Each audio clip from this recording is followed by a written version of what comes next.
காதல் கேட்டுக்கொண்டு வருமா? தோட்டத்துக்குள் பறவை வந்தால் வேலி என்ன தடுத்திடுமா? காதல் காட்டு செடி போலே கட்டளைகள் போடும் போதும் பூக்கள் பூக்க மறுத்திடுமா?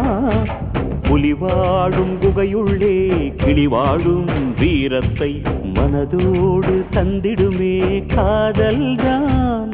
இது போகும் வழியோ வெற்று பாதை, திரும்பும் வழியோ வெற்றி பாதை. திரும்பிய இதயத்தை அடைந்திடும் பயணம் இது. கடல் தாண்டும் பறவைக்கெல்லாம் வழியில் மரங்கள் கிடையாது. ஆனாலும் கண்டம் தாண்டும் சிறகுகள் வலிக்காது. மலையேறும் எறும்பின் கால்கள் வெயிலை மிதித்து உடையாது. மனதோடு காதல் வந்தால் மனிதா தடையேது.